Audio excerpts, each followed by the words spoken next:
regards to the recent Pulwama attack that was apparently orchestrated by India itself to gain fake sympathy from the rest of the world and try to incriminate Pakistan falsely, and to foil the ongoing Kulbhushan ICJ proceedings, and to foil the visit of MBS to Pakistan, to foil the ongoing US Taliban peace conference, and to sever the ties between Pakistan and Iran, and also to embroil the entire region into another new war between India and Pakistan on one side, and between Pakistan and Iran on the other side. So with this one attack, India is trying to achieve quite a few things. It has already expressed to go to FATF and a lot of international regulatory organizations screaming that Pakistan is a terrorist organization and Pakistan is delivering terrorists to India.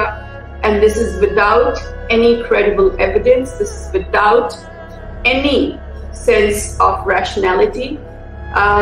This attack has already been rendered as not being done by the Pakistan government or the Pakistan army. Nobody has claimed responsibility for this attack from the Pakistan's official side, yet India is adamant on screaming that this attack was done by the Pakistan government.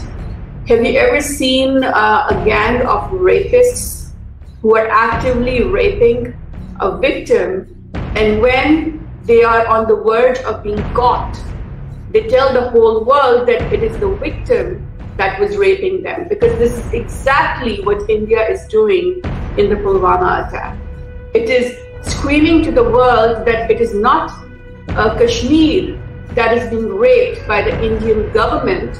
It is the Kashmiris who are raping the Indian government. This is exactly what India is doing in the disguise of this false flag attack that was orchestrated primarily to achieve fake sympathies and empathies from the rest of the world, to incriminate Pakistan falsely, to disregard all accords of peace between Pakistan and India, to throw the entire region into a nuclear pre-apocalyptic World War III, to destroy the rest of this planet. Do you even realize the implications of what India is trying to do over here? This is my question to the world. Do you even have any idea what are going to be the long-term consequences if Modi is not restrained from what he's trying to do? He's already warned that he's going to violate the Indus Water Treaty. He's already warned that he's going to boycott Pakistan at every international level. He has already shut down all Pakistani pro-peace actors, actresses from entering India. He's already boycotted Pakistani music, Pakistani cultural exchanges. This is how crazy the Indian government has gone, just so that they can achieve a good quorum of voters in the upcoming elections.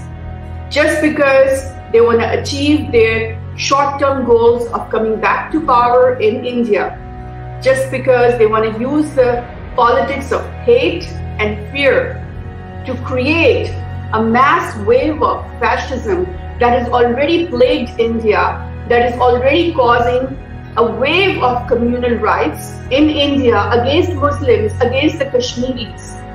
They've already started to set the property of civilians who are Muslims in India, and have already started to detain a lot of Kashmiri kids all over India and within Kashmir itself.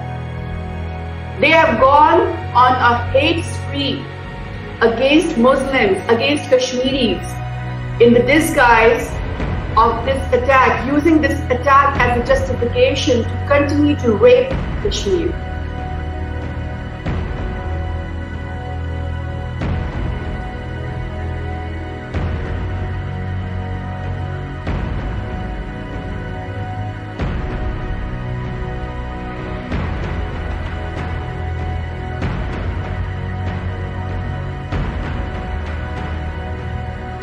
We saw this in Iraq. We saw that whenever a foreign nation forcefully invades another country, another region, another territory, whenever a foreign country or a nation decides to overtake the resources, the land of that region, whenever a foreign nation or a foreign government decides to forcefully occupy a region like we saw in the Iraq invasion, violence happens, violence erupts, because when you see injustice being done to the local civilians who are not involved in war, who do not want to be part of the violence, who had nothing to do with terrorism, you will see a response from the general population. You will see defense mechanisms starting to take place, and this is when violence erupts. So what you call terrorism is freedom fighting from the perspective of that area that is being forcefully occupied. And this just leads to escalation of violence, to a chain reaction of more conflict, to a chain reaction of more violence, to a chain reaction of more volatility. We are looking at a volcano that's ready to erupt in the region of Kashmir. We're on the verge of a nuclear apocalypse just because India is going crazy, just because India planted this attack to be able to show around the world that, oh, you know what? They are the victims of rape. Guess what? They have been raping Kashmiri women for the last 70 years. Guess what? They have been abducting Kashmiri youth for the last 70 years. Guess what? The Indian army has been showering their bullets on unarmed Kashmiri protesters for the last 70 years. Guess what? Indian government has slaughtered 100,000 Kashmiri civilians for the last 70 years. Guess what? India has erected unlabeled mass graves in Kashmir, all over Kashmir, that is standing proof of Indian atrocities against Kashmiris that the world only has to probe and dig. India has committed state-sponsored terrorism against Kashmiris for the last 70 years. They can do 101 Pulwama attacks, but they cannot whitewash those war crimes in the disguise of these attacks, because whatever they did has to be accounted for. There has to be accountability of what India has done. The world has to ask Indian government, has to confront Indian government that how dare you do this to civilians? How dare you commit so many heinous war crimes against civilians, against children? How dare you make Indian children blind with pellet guns? This is something that will not stop the interrogation process that will take place to question the Indian government over its war crimes over the last 70 years that it has committed against the Kashmiri civilians. Whatever India does, what has happened cannot be undone. Whatever India did in the last 70 years, in the name of oppression, in the name of forceful occupation, in the name of forceful invasion of an entire territory, persecuting the people of that region for years and years, that cannot be undone by this one Pulwama attack that has already been committed by India. India is a war criminal, period. There are no ifs and buts about it. No matter how many attacks India orchestrates and how many crocodile tears India sheds in front of the international community, the facts and the figures remain. We still have unlabeled mass graves all over Kashmir that are acting evidence of Indian atrocities in Kashmir that have to be probed by the international community. You cannot allow India to play as the victim when India has been actively raping Kashmiris for the last 70 years. Just because India now says that it is currently being raped by Kashmir or Pakistan, I mean, seriously? Pakistanis have suffered as a nation from the proxy war of India. We are talking about So hundreds and hundreds of people who got killed in the blast. We are talking about a total of 100,000 Pakistani civilians who were killed by Indian proxy war orchestrated through the Tehreek-e-Taliban that was actively funded by Ajit Dawar of RAW. That has been openly, publicly admitted by Ajit Dawar in a public office, saying that we gave the highest bid to the terrorists and we bought them and we made them do whatever we wanted to, which means orchestrate violent attacks against Pakistanis. But did Pakistanis go on a rampage like Indians are going right now, on a hate rampage? Have we started to kill our Hindu population because of what India was doing to Pakistanis? No. We are a tolerant nation. Our country tells us to be tolerant. Our religion tells us to be tolerant. We did not go on a communal right hate spree in the wake of these proxy attacks that India did on Pakistan's.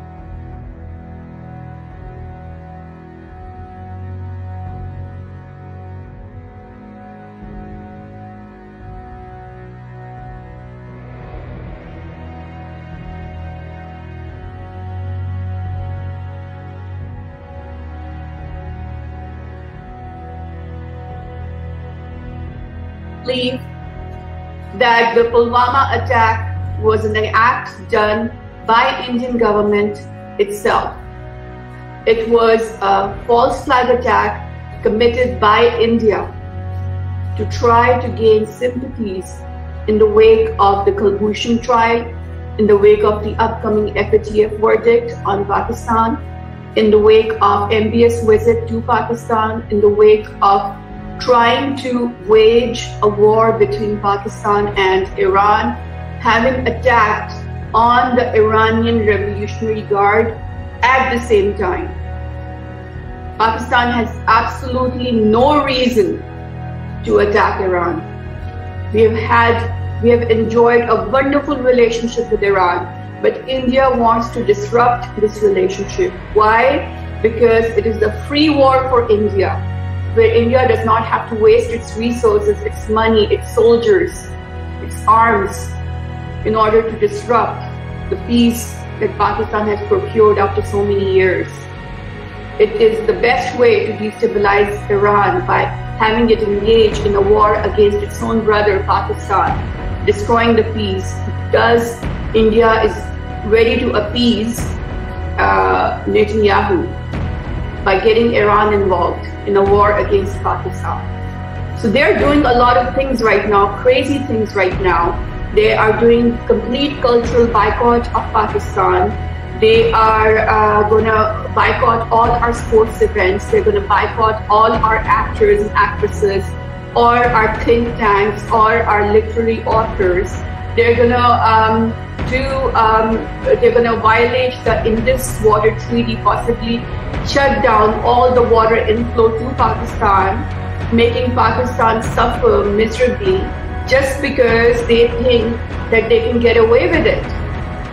But having said that, whatever they do is not going to whitewash what they have done to the Kashmiri population over the last 70 years.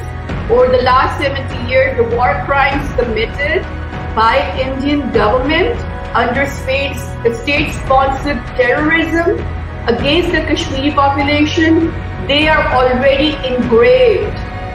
They cannot be whitewashed by this one attack. No matter how many Pulwamas that India decides to go for, those war crimes stand there firmly. They have to be confronted. India has to be interrogated for why is it committing such heinous atrocities against a region, against the people of that region, because that is why they're humans, we are not zombies.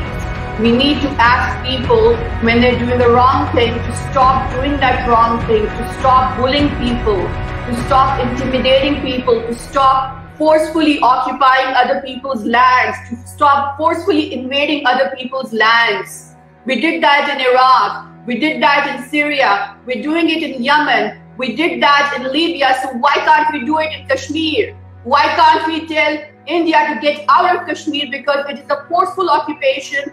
This forceful occupation is going to erupt the entire region like a volcano, cause a pro-apocalyptic World War III that's going to be nuclear, that's going to destroy the rest of the world.